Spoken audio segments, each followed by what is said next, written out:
السلام علیکم ورحمۃ اللہ وبرکاتہ۔ آج ہم سورہ ملک کی آیت نمبر 7 کی تلاوت کریں گے۔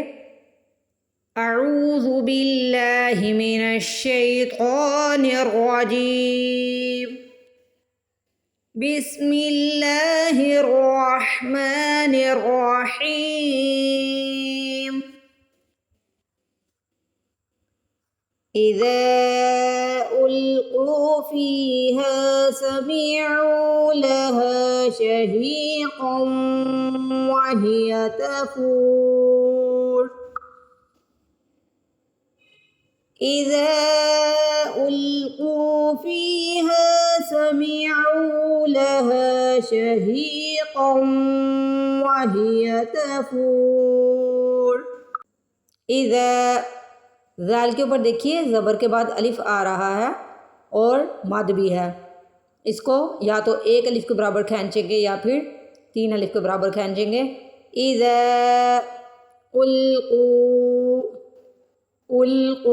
القو میں دیکھیے آپ نے قو کو کھینچنا ہے۔ قوف کے اوپر پیش کے بعد واؤ ساکن آ رہا ہے، اس کو واؤ مدہ کہتے ہیں، تو اس کو کھینچ کے ادا کریں گے۔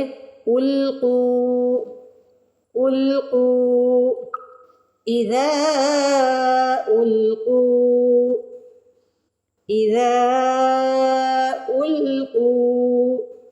فیہا۔ اس ورڈ کے اندر آپ نے فی کو بھی کھینچنا ہے اور ہا کو بھی کھینچنا ہے۔ فی پہ دیکھیے زیر کے بعد یا ساکن آ رہا ہے اور ہا میں دیکھیے ہا کے اوپر زبر ہے، زبر کے بعد الف آ رہا ہے۔ الف مدہ، واؤ مدہ، یا مدہ کو ہم ہمیشہ کھینچتے ہیں، یعنی زبر کے بعد الف آئے، زیر کے بعد یا ساکن آئے اور پیش کے بعد واؤ ساکن آئے تو ہم پھر ورڈز کو کھینچ کے ادا کرتے ہیں۔ فی ہا نہیں پڑھیں گے، نہ ہی فی ہا پڑھیں گے۔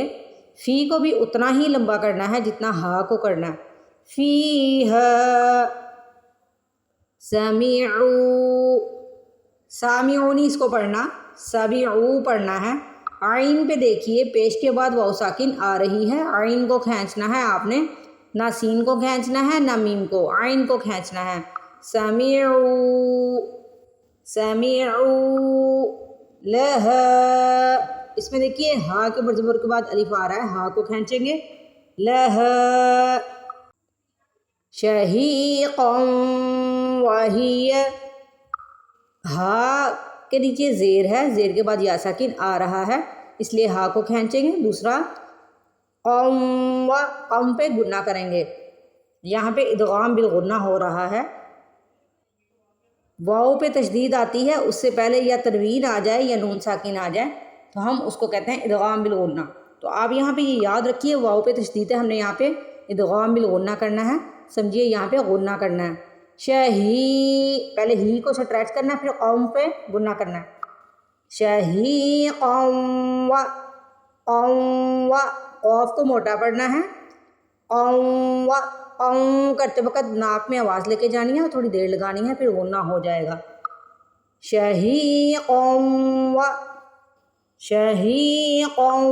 وہی، یہ چھوٹا سا ورڈ ہے، اس کو دیکھیے، اس پہ نہ تو ہا کو کھینچنا ہے نہ ہی یا کو کھینچنا ہے، کیونکہ زیر اپنے بعد یا ساکن نہیں لے کے آ رہا اور نہ ہی زبر اپنے بعد الف لے کے آ رہا ہے۔ ہیا، اس کو ہی یا کر کے یا ہیا کر کے نہیں پڑھنا، ہیا جلدی سے ادا کرنے والا لفظ ہے۔ تفور، فا پہ دیکھیے پیش کے بعد واؤ ساکن آ رہا ہے تو فو کو کھینچیں گے، اور را کے اوپر پیش ہے، زبر زیر پیش کو ہم وقف کی صورت میں ساکن کرتے ہیں، تو را پہ ہم نے ساکن لگا دیا، یہ بن گیا تفور۔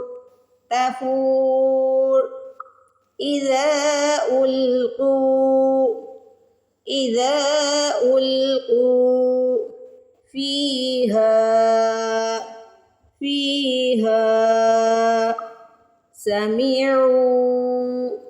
سمعوا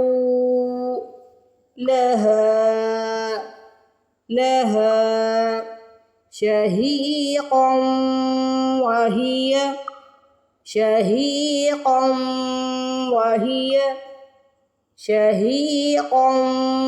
وہی تفور۔ إذا ألقوا فيها سمعوا لها شهيقا وهي تفور۔ اگر آپ نے میرے چینل کو سبسکرائب نہیں کیا ہوا تو پلیز سبسکرائب کر دیجئے اور بیل آئیکن کا بٹن بھی دبا دیجئے تاکہ آپ کو میری ویڈیو فوراً سے مل سکے۔ اس کے ساتھ ہی اجازت دیجئے۔ السلام علیکم ورحمۃ اللہ وبرکاتہ۔